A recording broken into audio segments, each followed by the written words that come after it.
What's up, family? Thank you for tuning in to the DreamNation podcast. My name is Casanova. I'll be your host, and I'm excited to be bringing to you entrepreneurs, thought leaders, and trailblazers from around the world. Stay locked in with us because we're about to go on a journey that will change your life.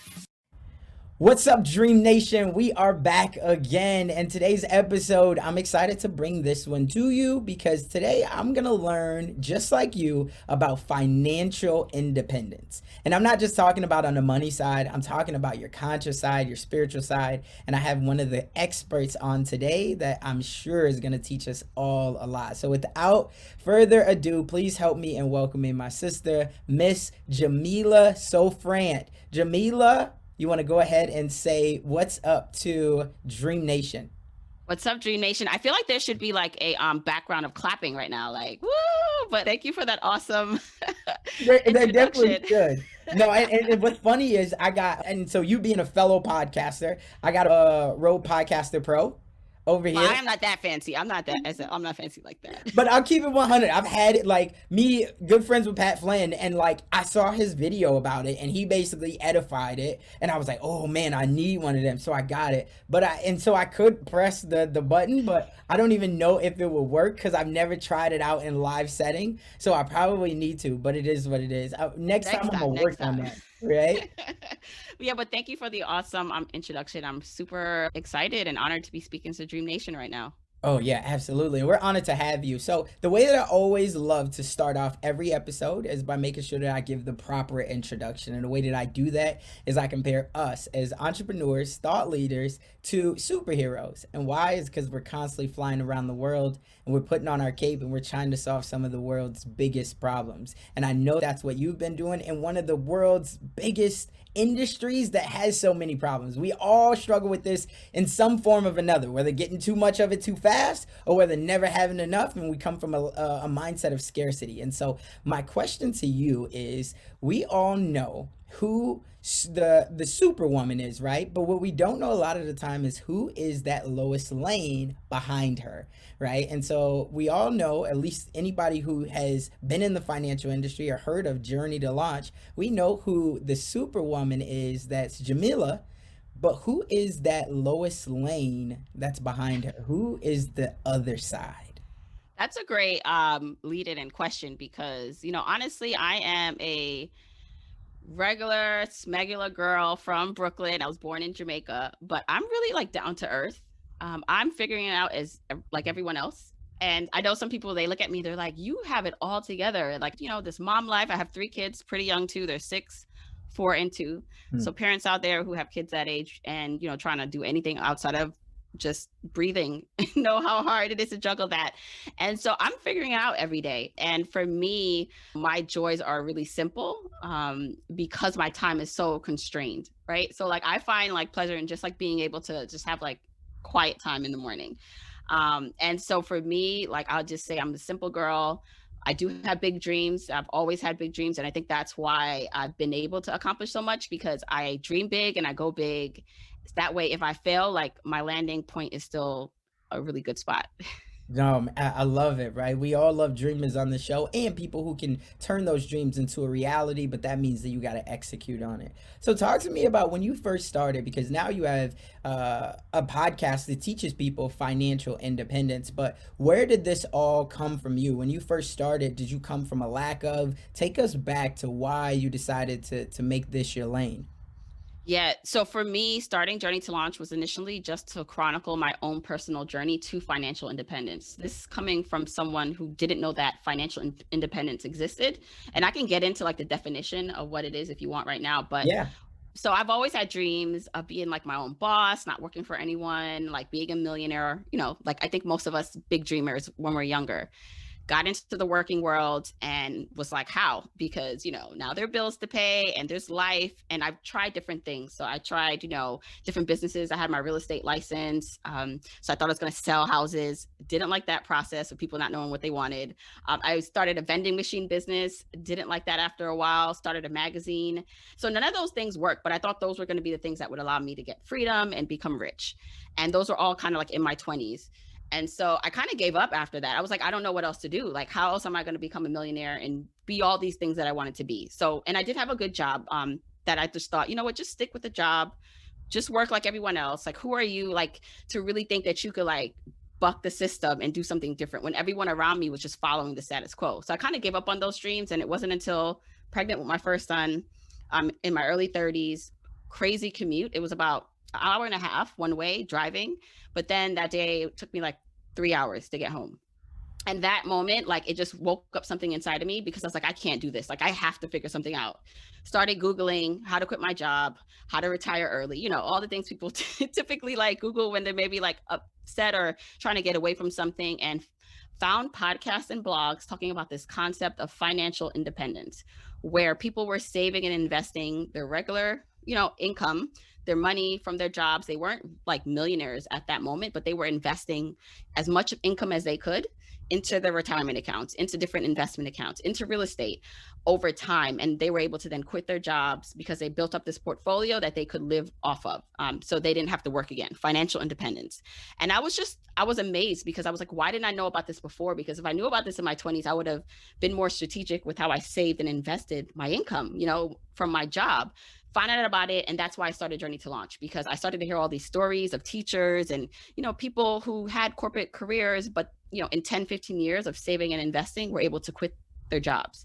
And Journey to Launch was started just to chronicle how long it would take me and how I was going to do that. And how long ago was that what year was that? So I would say, all right, I officially, the thought came in my head like a while. I had it like rumbling for a bit, started to like listen to the podcast on my commute. So one thing I did was turn that commute into like my learning Hmm. like time, and got through a lot of podcasts, and audiobooks, and learned a lot. But I officially started, I would say, like at 33, because I said I was going to quit and reach financial independence by 40. So I gave myself 7 years based on the calculations of how much my husband and I could save. And that did quickly change after starting Journey to Launch. But initially, my real like starting point, what I would say is like, it was going to take me 7 years to get to my goals. Wow. And when you first started, like talk to me about what your husband was like on the other side, because you come home and you say, "Hey, I'm going to do this other side hustle." Now, when you were doing all these things in your 20s, are you all high school sweethearts? Like did he see those things, or was this like the brand new venture, the first time that he saw we're going to become entrepreneurs? Yeah, well, he's always like, I met him when I was 19. So he's always seen that. He's been like kind of through it when I bought my first property at 22. He's known that, like, okay, you're going to have a girl that's going to like do the most. That's just who I was. And he's really simple. So it actually really like the energies matches. And it works out because he's not as into this entrepreneurial life. Like he could care less what's going on with Journey to Launch as long as like I'm happy. So it works out. But he knew, I think, by like going through these other businesses with me, and he wasn't really involved. He did help with the vending machine, but otherwise he would just sit on the sidelines and like kind of cheer Cheer me you on when he on. needed. So when I came home and said to him like, okay, so hear me out, what if we could retire early, reach financial independence? He was like, what are you talking about? Because in his mind, like, he's a simple guy. Like he's the same guy that when we got married and we're like trying to get, figure out where we'd honeymoon, I was like, let's travel the world. Like, let's go to as many countries as possible. He's like, why can't we just go to the Bahamas? And I'm like, the Bahamas, like, like that's the kind of life he wants. Like, he doesn't want all this stuff. So when I came home and told him about, saving most of our money, investing and retiring early, he was like, why? And like, who does this? So that took a bit of, just bringing the vision to him so he could buy into it, because it was going to be really important for him to actually be on board with this. Yeah, no, I definitely, and that sounds so much like Julie and I. Like she's the same way. She's the blinders on. She's simple. She doesn't need all those things. So I could definitely relate there. Now, when you first decided, hey, I'm going to change around my mindset, what was, because you talked about the blog, you talked about the podcast that you were listening to. If you could take us back, what were those blogs, those podcasts? Because somebody else that's listening to this right now, they're probably thinking, well, man, if that's what her path was, I would love to know what was that for her. So then maybe it can have that same spark in me. Yeah, what's so dope now that so the things I started listening to, I don't listen to or follow as much because you evolve, but they were good starting points. So I remember listening to things like The Mad Scientist, his podcast. He interviewed so many people about financial independence, radical personal finance. I'd have to remember that one. Also, Mr. Money Mustache, Hmm. very popular blog about financial independence. So those are my initial starting points. And then when he interviewed people who reached it, I would then go research those people. And I remember one of the first interviews that I heard that really blew my mind was from Ed the Millionaire Educator. He was a teacher who both him and his wife, teachers, were able to become millionaires on teacher salaries and quit and retire early to Mexico. And so things like that really inspired me because I'm like, wait, my husband's a teacher. Like, we should be able to do better than what we're doing.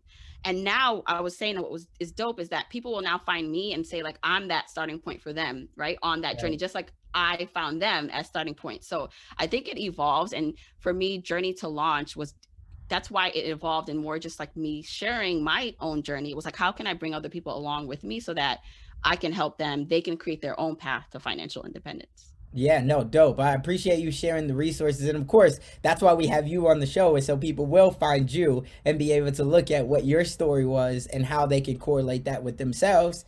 And it'll be really good. Yeah. Let me ask, so when somebody's looking to now transform and maybe they want a budget or they want to start to save, like, where do you recommend that people start out at? Because if you say, hey, I'm going to retire in 7 years, that just feels like, oh my God, like it's a great dream to have. And it's not saying that you can't turn it into a reality, but we both know that needs to be broken down into really small bites so you can start to create the habits. What is the habits that you first start telling people to create? Yeah. So there is like a practical kind of approach to this where, you're looking at increasing your income, you're looking at monitoring, optimizing your expenses to then create a gap within your cash flow. And that gap is what you use to pay off debt, to save, to invest, to do the things that you want, right? But before you can do any of that, I always say the mindset and habits part of it is mostly important. Like, it's more important actually than making more and spending less, because any of those actions are going to require you to have the correct mindset to keep it going, to be sustainable. And so for many people, they just want to jump in right to like making money, to all these things, but they're not addressing the blocks that they have around money. They're not addressing, perhaps maybe their environment that's not encouraging them, the people around them. And so I always say, yes, get to the numbers. You need a budget. You need to know your goals. But before that, you need to understand what it is that you're actually going for and why you're going for it. You need to understand what your limiting beliefs are around it. And not that it has to be fixed right away, but just acknowledging it and uncovering it. Even just knowing that it's there is a big step, because so many people are walking around not knowing that, not understanding why they can't earn more, why they don't have the confidence to go ask their boss for more. If you're an entrepreneur, why you can't sell and, raise your price. Like the little things like that all go back to your mindset and how you feel about yourself and money. Hmm. Yeah, no, and I definitely, one of the things that I learned is before you can level up your skill set, you got to level up your mindset.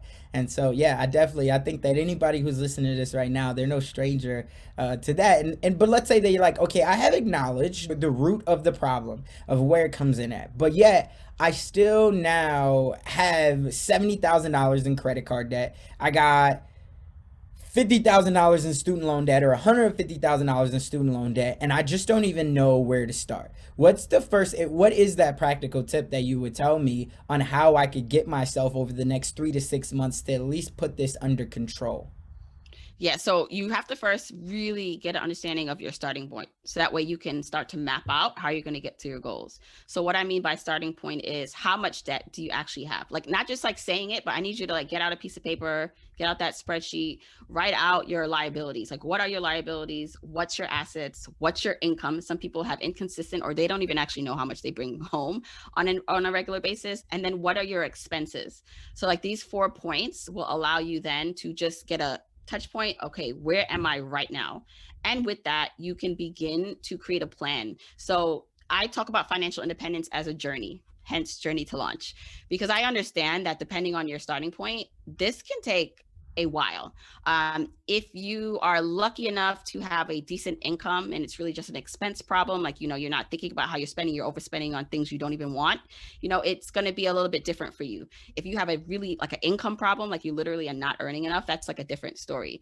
So the way I broke out trying to reach financial independence breaks it up into different stages. So stage one, if I can go through the stages, stage one is just basic, like you can't really even just pay your bills and without being in the red every month. You need to be organized. Like you literally just want to get to a starting point where you can pay for your expenses and your lifestyle, your basic lifestyle, without going into debt anymore. I would say that stage one, that's called the explorer stage, and kind of like my ecosystem. Yeah. So there's going to be things you want to do in that stage, because you might just be coming to this like, I've never heard of this. I don't like, I no wonder why my credit card balance keeps going up. Like I feel so out of control. So for that stage, you're going to want to focus on, okay, budgeting, and there's going to be a lot of mindset work in all stages, but especially that stage. The second stage, so after you get like a system together, you're actually able to pay your bills and not be in the red. Then you are typically going to be in stage two, which is the cadet stage I call, which is about paying off debt, your consumer debt. And so that stage can take a while for some people, depending on how much debt you have. I don't typically include like mortgages or student loan debt in this category, just because they tend to be low interest rate debt and it could take you a while to pay that off. But for the other debts, you have like credit cards or just high interest loans, creating a debt payoff plan. And again, remember, this is a marathon. These are not like small sprints, but I broke it out this way so that like people who are on this journey for a while can see progress. They can check off that, okay, paid off this credit card, made progress in increasing my net worth. So that's like stage two, is working on paying off that debt. So stage three is the aviator stage. That's where you paid off most of your debt, all of your debt, if you have any left, but maybe you still have that mortgage, that student loan, and you're managing it. But now you're working on building assets. And so in this stage, and that's kind of where I was when I started Journey to Launch, most of our debt was paid off, and it was time to now save and invest. And we did that aggressively for 2-3 years. So in 2 years, my husband and I were able to save $169,000 between our investment accounts, our retirement accounts, and our investment accounts. So we were in that aviator stage, like hustling to like build our assets. And so you can be in that stage for a while too, depending on your goals and your lifestyle. We live in New York City. We had 3 kids, or we were, building our family by then. So we knew that for us, like we wanted to have more, needed to build more. So let's say now you're building, but you want something different in your life. Maybe you want to change your job, you want to quit your job. Then you can move to stage 4. That's called the commander stage. That's where you have work flexibility, or you're working on work flexibility. So I'm actually right now in stage 4 of the journey to financial independence, meaning I still need to bring in income. So we're not completely financially independent yet, but we are comfortable enough where I was able to quit my full-time job a couple years ago. We have a healthy savings. We can live the kind of life we want to live. We still have to budget, but we have flexibility. So even if right now I said, I have to take a break from Journey to Launch, we could do that. And so I feel like most people can get to this stage. I actually think everyone can get to this stage, that you can walk away from a job you don't like. Doesn't mean you don't have to work again, but you can kind of choose what you do, and it could be in alignment with your passions. Or you could take a break. Maybe you want to raise kids, or you want to travel the world when the world opens back up, right? And I think that's a wonderful place to be in. And the next and final stage is the financial independence stage. You have all the money saved and invested, don't need to ever work again. That to me is like that moon goal, like that big goal that everyone can be working towards. But as you'll see, or I hope from explaining that, there's so many levels to which you unlock freedom as you go. Because while I'm not financially independent yet, I would never have been able to quit my job, be home with the kids when I need to, have this flexibility without starting this journey. And that's kind of like my call to action, or just to inspiration, hopefully, for people, is that the journey is long, but the real key here is to unlock the freedom along the way. Like, we're not just waiting until you have all the money in the Right. world to live your life. Like, let's figure out how you can do that right now. Got it. No, it's so much wisdom right there. And so now anybody who's listening to this cannot say that they do not have a game plan. They don't at least know where their starting point is, right? Rewind it, write all these down, figure out, am I in stage 2? Am I in stage 1? Or maybe, I haven't even hit stage 1 yet, but at least we know what we're targeting towards. So I appreciate you sharing that. So much wisdom. Now, for somebody, and I see this question asked a lot. If I have $100,000 in debt, right now, but I want to start investing because I want to create more income, are you going to recommend me to pay down this debt first, or are you going to recommend that I invest first and then use what I make to then pay down the debt later? I love this question. I would then have other questions for you. So I would ask you, what kind of debt is this? Is this high interest rate debt like credit cards? Is it student loan debt? Is it a combination? Because I actually do believe in investing while you have debt. It just depends what type of debt and your overall just plan. So for most people, if you do have access to a 401k and it does have a match, you should at least invest up to that match. It's they call it free money, and sometimes I do too, but really they're using that as part of your compensation package. So when you don't invest up to the get that match, so that way, like if you put in 100, your company puts in 100, like at least do the bare minimum on that. Then after that, it is about evaluating where your debt like is the interest on that debt, because if you do math, like, and you're like a math person, like how I can be in a lot of ways, it's like, okay, what's the interest that you're paying on your debt and what's the potential interest that you can get on the investment? And most times if you have a low interest rate debt, like for some people who have like mortgages or real estate debt, that's low interest debt, and you can earn more, like instead of paying that off aggressively in the markets in another area, right? And so it's really understanding your risk tolerance, the type of debt you have, and like the overall plan that you have, because it's going to look different for a 20-year-old asking me this question who has mostly student loan debt versus maybe like a 45-year-old who has like a ton of credit card debt, ton of student loan debt, and nothing saved for retirement, right? So like it's going to just depend. Yeah, no, and that's great. Just assessing where you currently are as terms of the interest rates is what I got from that. And that's really, I mean, again, just like you said, if you can get something that's already at 3%, right, and you're going to go make 10% on whatever this investment is, then it benefits you to go ahead and do it, right? But I do want to say this too. That's still going to go back to mindset and habits, right? So if you're a disciplined person and that is your goal, you're like, all right, I know I have this debt, but I can earn more doing this investment. That only works if that money that you do earn and make, you're using then to further, your financial independence and freedom goals. Not like, oh, I'm just going to go spend it all on liabilities now that I'm making this money. So that is also key. That's like people who ask me, should I use credit cards? Like I use my credit card all the time because I use it for points, but I also pay it off every month. And so that strategy only works for people who have the capacity to do that and the discipline. So it's not a strategy that everyone should use, but it's something that if you can use it, it works to your benefit for the points, and for the free travel and trips when you can do that again. Yeah, no, I think that's another good point. And you brought up discipline, and I think I was in a room yesterday, and before we hopped on this call, we were talking about Clubhouse, right? And I was in a room yesterday, and they were talking about discipline and the habits and the choices that you have. For somebody who definitely doesn't have discipline right now, and they can be self-aware, and they say, I don't think I have that discipline. Is there anything that you would recommend for somebody to develop a discipline method or muscle that they can continue to strengthen up every day? Like, what is that type of wisdom that they could get? Yeah. So first, know thyself, right? So some of us, it may be easier in other areas to be more disciplined. Like I'm always amazed at like people who work out and are runners, because I started running. Like I'm like, how are you not running the work? Like you should be able, if you're a runner, you should be able to do like anything in life. Because it's so hard for me. Like when I see runners, like I'm like, how are you even doing this? It's stamina, like the fact that you go out there every day. But that's not always, transferable in other areas of their life.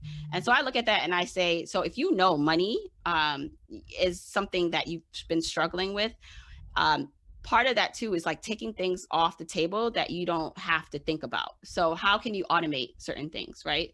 So not saying that you don't have to be disciplined like yourself, but what things can you get off your plate to where you can automatically, have that transfer go to your debt, the extra payment, or to your investment account. So automate as much as you can, but then also realize that you do need to put time towards this. Just like if you were going to run or work out, you have to build up that stamina. And so even if it's like, all right, I'm going to take 5 minutes to sit down with my money or to talk about money, a day or a week to look at my accounts, to learn something new, but putting that on your calendar and sticking to it, is really key, because then it starts to build up that muscle that you're paying attention to your money or to your finances.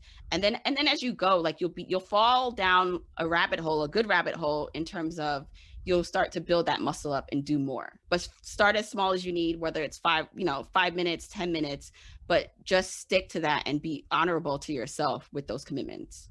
Yeah, I'm curious to know, like, knowing that you've now built up this muscle, right? And now you understand who you are. Do you still make mistakes that go against, like, do you still have those that you're like, man, I shouldn't have bought that? Like, whether it's buyer's remorse or like, do you go against your grain of what you already know still, being that you're a financial independence expert now?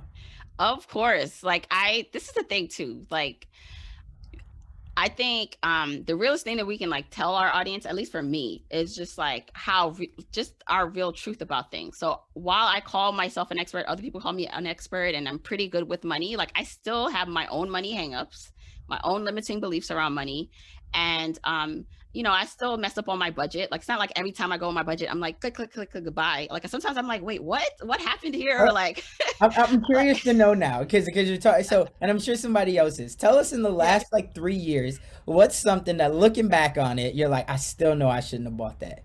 But for me, so my thing isn't really buying things. Like that is not, and that's just my natural kind of personality when it comes to things like that. I wouldn't say that is would be my hang up or Your mistake. vice. If right, like I did a lot of that in my early 20s, had the condo with the BMW where I was like, that I was living my life.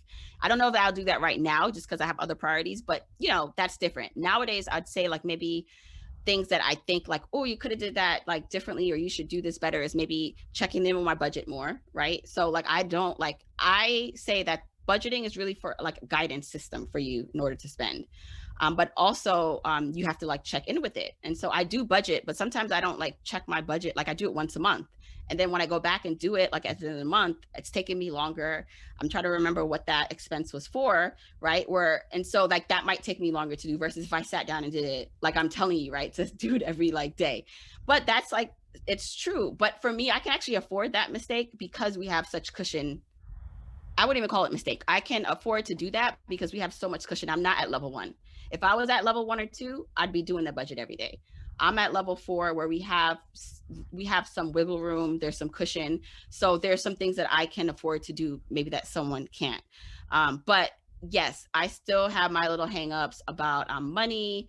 But I think it's important to say that because some people think like once you get to this certain level, once you have all the money, then things are perfect. Then you don't have, anything that you're doing wrong. And that's not the case. I think it's an evolving process, like every step of the way. Yeah, no, it's once you get in the beginning, right? Everything's always going to be tough, but as you build it out, you will get more leisure. You will get a longer leash, right, to be able to make a couple hiccups here and there. But in the beginning, it's when you're in the trenches, and so I appreciate you sharing that as well. Has there ever been someone that's came to you, or even a time in your own life where you've seen the backside, right? Whether it's your own financials or somebody else has came to you and they say, look, I got my cards out all on the table, and then you've seen that and you've been like, I don't know if you can come back from this. No, everything, no, like honestly, like everything, I don't ever think it's too late for anyone to start this journey. And so, and I've worked with people or, come into contact, got messages from people about how much debt they're in or how far behind they are or how late they feel like they're starting. And I always then at the same regard, I'll get messages from people who started the same exact way, but have made progress. And so I never count someone out. I think that is the beauty of one. So it's important too to recognize that everyone has different starting points, different assets, different privileges that can help them. And the key is identifying those things and using them to your advantage, like using the toolbox, tools in your current toolbox that you can, and then picking up more tools as you go. But it's never too late. And that's why I'm a like DreamNation. That's why I also dream big, because in my head, I'm like, if I'm aiming to, let's just say, have $2 million in 10, 15, 20 years, let's say 20 years through my saving and investing. And that's my goal. And then I do have a plan, right? Because I'm like, I have all these things that I'm doing. I've written things out, my goals out. And I fail at getting to the 2 million, right? Just like someone listening, they're like, oh, I want to like reach financial independence. And they're like, all right, I'm going to go for it. Even if you fail, so even if I don't get to 2 million in 15 years and I only have 900,000. Okay, so you didn't get to 2 million, but you got 900,000. You wouldn't have gotten to 900,000 without starting. So it's better than where you would have been. So that's why I always say like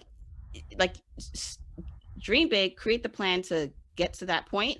But even if you fail, you will be in a better position, because by not starting because you think it's too late or it's too far gone, you'll only stay where you are, and it will get worse because compounding also works in the opposite way, right? Like your interest on debt increases, like your emotions around how you feel, the negative ones increase. And so I really just implore people, DreamNation, to however you're feeling about yourself, like there is there is hope, there is a way to make progress. Yeah, absolutely. And that's why I wanted to ask that question. And then I know it could have seemed maybe counterintuitive, or we're going backwards, but there's somebody that's listening at this right now. And I'm sure they're like, oh my God, I feel like everything that she's saying, though, I don't even want to look at my finances, right? I feel like I'm like -2. So I feel like I don't think I could even bounce back from this. And so that's why I wanted to hear that perspective, because from somebody who's already shared where they started and now they're at the top, somebody else could become intimidated by that. But I think answering that question the way that you did, there's never a wrong time to get started. And even if you have kids, or if you have somebody that's coming after you, if you don't fix it right for you now, even if you're only 55 years old, what do you think that you're going to be given off because your kids or your younger brothers and sisters or whoever it is that you're taking care of or that's watching you, they're looking at how you manage your money and your emotions because of your money, and they're going to build off of that. Yeah, and it's interesting because for me, like as a mom now and being raised by a single mom. So sometimes, people will hear my story and I talk more about it like in other stuff that I do, like the background and like how I was able to buy my first place and all this stuff at 22. But it's more about like when I think about people, they're like, well, Jamila, like, you had a stable job at that point and you had all these kind of advantages that helped you. And I'm like, that's true. So I always acknowledge the certain advantages that I have. Not to say that I didn't work hard for that, but then it just reminds me of my mom who had me at 20 years old, came here from Jamaica, the island, didn't know, had nothing, had to leave me back behind in Jamaica to come establish herself and work minimum wage jobs. Like I look at her and say to myself, maybe someone doesn't identify with my story. That's fine in terms of like what I started with. But then when I look at what my mom was able to do for me, so what she instilled in me for me to be the kind of person I am today is not that she like gave me she handed me an investment account or a 529 account, but the mentality, like this like most parents will ask me, what do I, how can I start like investing or saving for my child or pass down like wealth? And I'm like, it's important that you're thinking that way, but more importantly than that is the mental wealth that you give them, like in the confidence that you give them. Because if you have nothing, like let's just say you're just trying to make it yourself and you're trying to create that stable ground. Like I think of how my mom did it for me, where she built me up to a place where I felt like I could take risks and I was confident enough to keep trying. And I knew I always have a landing place, like, to fall back on, and someone who would always love me. Like these little, they're not little, but these things then created this person who was able to take the risk that I took and was put me in the position of who I am today. So I think too, like while we are talking about money and the numbers and it's important, I think that mental wealth, that internal wealth is mostly important, because that external stuff can be taken away, like it can be taken from you at any point. But that internal stuff, that can't be taken away. And that to me is what you pass on. That is what you instill in others, in your community. That's wealth. Yeah, I absolutely agree. I couldn't have said it any better. So, no, I definitely think that that's some wisdom that somebody's going to be able to take, and they can really pass that down. I know we're coming up to the end, so I just got a couple last questions for you. I think the first one is knowing everything that you know now, and you touched on this a little bit ago, but knowing everything that you know now and how much wiser that you are from when you started. If there was one thing that you wish that you would have changed, or even better yet, just implemented sooner to accelerate your process on your journey and your dream, what would that one thing be? I would have invested more in my 401k when I started working full time. I remember getting that kind of email, when I first started working full time. Okay, you can put money to your 401k. And I'm like, why? Like that's 55, 60-year-old Jamila. Like I'm 22. I'm like, I want as much money in my like check right now. And I'm not understanding like, and I think most people are like this, or at least when they think about retirement, it's like that's so far off. Like I'm trying to live my life now. I'm trying to enjoy the fruits of my labor, which I totally understand. But finding a balance where I would have done more of that investing and saving earlier on, I would have been so far ahead, because I didn't really start aggressively doing this until I was like in my early 30s. And so I imagine if I had this mindset in my 20s, how much further ahead I'd be. But yeah, that would probably be one of the things I would have done differently. Yeah, if you're an entrepreneur already though, and you're listening at this, what would that one thing be from an entrepreneur standpoint? If they say, well, okay, that doesn't benefit me because I don't have a job. Yeah, so even if you don't necessarily, don't work for anyone else, you have access to, opening like a Roth IRA. So that's an after-tax retirement investing account. So if you think that you can invest between zero and $6,000, 6,000 is the actual max that you can invest in a Roth IRA. You can do that as a entrepreneur.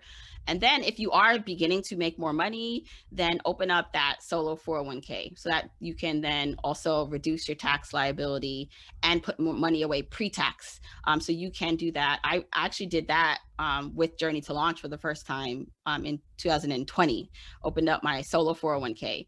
And I haven't made a contribution yet because I'm going to sit with my tax person to do all the math to see how much we can reduce our tax bill when the time comes. And then I'll contribute and it will count for 2020. But I would say if you are an entrepreneur, there are things that you can do in that regard. Again, if you don't have a lot and it's between 0 and 6,000 that you can do, then look at a Roth IRA. If you think you could do more than that, you can still do a Roth IRA, which I plan to do, and a solo 401k or another type of entrepreneurial retirement plan.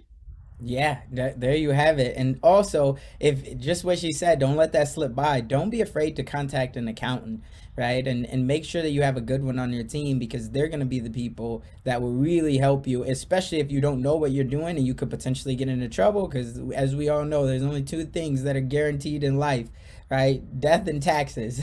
And you have to be Basically. able to know how you can get out of those taxes legally. And that's the best way to do it is to talk to a CPA. And I think also it's important to note investing in yourself in these ways, whether you have a business or not. It's some people can do it on their own. If you have simple taxes or just a simple situation, you may not need an accountant, right? But the more assets you own, the more complex situations you have, a good accountant will save you money. They'll save you the cost of whatever they're, charging you. And I find that when people do get really money focused, then they start to tick and tie sometimes and become more strict with what they're spending on because they think it's just money lost. And you really have to change things around and think of things as investments, especially depending on if like me as a mom, as someone who's really busy, I will now invest in things that help take things off my plate. So whether that's more help in my business, more help at home, and if that then delays certain financial goals, but then also lets me have more energy, then which allows me to make more money, then that is a trade-off well worth. So I think sometimes it's not just about money and how much is going out. So what's that return on that investment? What's that time saved? It's important because I don't want people to get all caught up in, I just want to save and invest as much as possible. And they're doing things counter and backwards. They take it 5 steps forward, but then 10 steps back when they're not thinking about the big picture.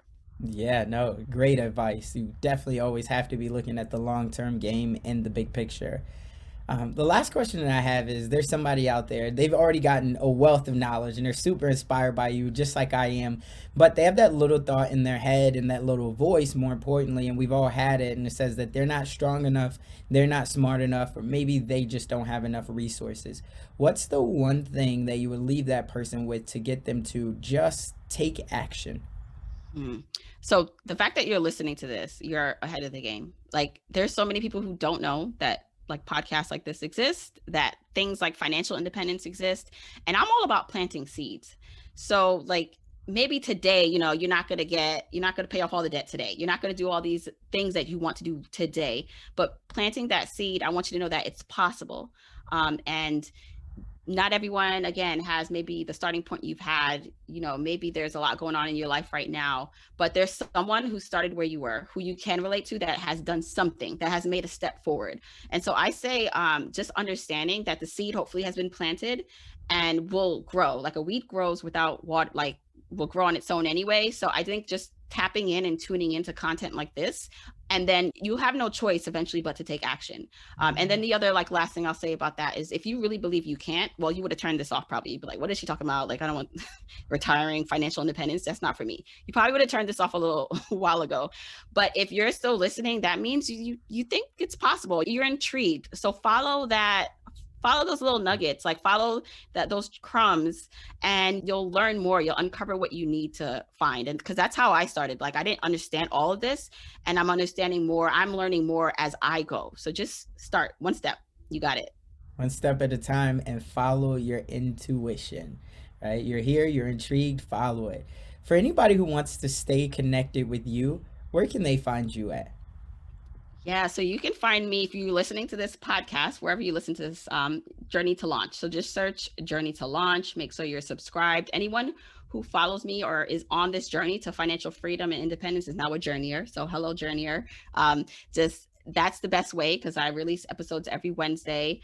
And then also journeytolaunch.com. That's the website. And then I'm on social media, Instagram, Facebook, Twitter at Journey to Launch. I mostly hang out on Instagram. Cool. We'll make sure we put all of those links in the show notes. But remember, Dream Nation, just as she said, you just have to take that one step. And if you're still here, you're still rocking with us, you already believe that it's possible to make your dream a reality. But we all know you got to take action. Otherwise, that dream that you have will only merely be a fantasy. That's all for this one. We'll catch you on the next one. That's all we got for this episode. Thank you for sticking around. That truly means a lot to me, and hopefully that means that we delivered massive value on this one. If you haven't already, the way that you could say thank you to myself and the team is just by heading over to iTunes and leaving a review and a rating. That's what iTunes loves to see. That's how we get out there even more, and I would definitely be grateful for it. I know the team would as well. Do me a favor and head on over to DreamNationPodcast.com. That's where you're going to be able to find all of the resources that we talked about in today's episode, as well as more exclusive content. And you'll also be able to sign up to our email list where we have more exclusive content. And we always love to hear the feedback from you all because you're our tribe. So remember, in the dream we trust, we'll see you on the flip side.